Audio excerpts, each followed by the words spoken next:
Magandang araw po sa ating lahat ng mga ka-sellers. Ako po si Maria Veronica Bea Carion, former Vice Chairperson of the Board of Directors from 2020 to 2024 ng ating minamahal na Online Microsellers Multipurpose Cooperative. Sa 4 na taon ng aking paglilingkod, marami-rami din po ang mga proyekto na aking pinangunahan. Ilan lamang po dito ay ang Christmas Basket, Member Onboarding, Co-Olympics at iba pang mga programang pang-edukasyon. Karamihan po dito sa atin ay, karamihan po sa mga bagay nito ay atin pa rin ginagawa sa ating kooperatiba hanggang sa ngayon. Hindi po madali ang huminto sa paggawa ng isang bagay na malapit sa ating puso. Kaya naman po, muli akong tumatakbo para sa posisyon ng Board of Directors dahil naniniwala akong hindi pa tapos ang ating nasimulan. Sa loob ng 2 taon ng aking pagpapahinga, nakita ko mismo ang pangangailangan ng ating mga kapwa ka-sellers mula sa access sa services, financial literacy, hanggang sa mas malinaw at patas na pamamalakad.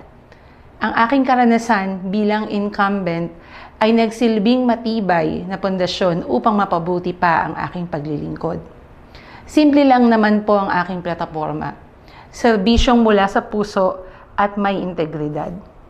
Nais ko pong patuloy na pagsulong ng malinaw at bukas na komunikasyon para sa pagitan ng pamunuan at mga miyembro.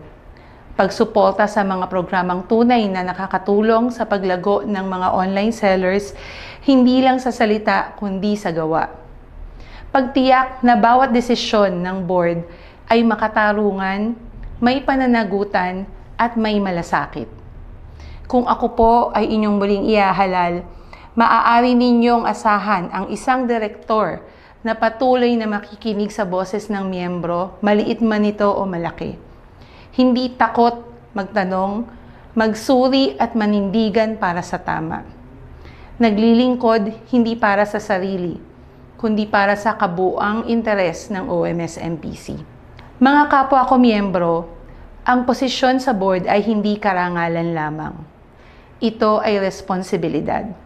Responsibilidad na maglingkod mula sa puso, kumilos ng may katapatan at mamuno ng may integridad at transparency. Sa aking muling pagtakbo, hindi ko ipinapangako ang perpekto, ngunit ipinapangako ko ang tapat, malinaw at buong pusong serbisyo para sa mas matibay na kooperatiba, para sa mas empowered na online microsellers at para sa OMS-MPC na tunay nating maipagmamalaki. Ako po ay muling humihingi ng inyong tiwala at suporta. Ako po muli si Maria Veronica Bea Carion para sa Board of Directors. Maraming salamat po at mabuhay ang OMS-MPC.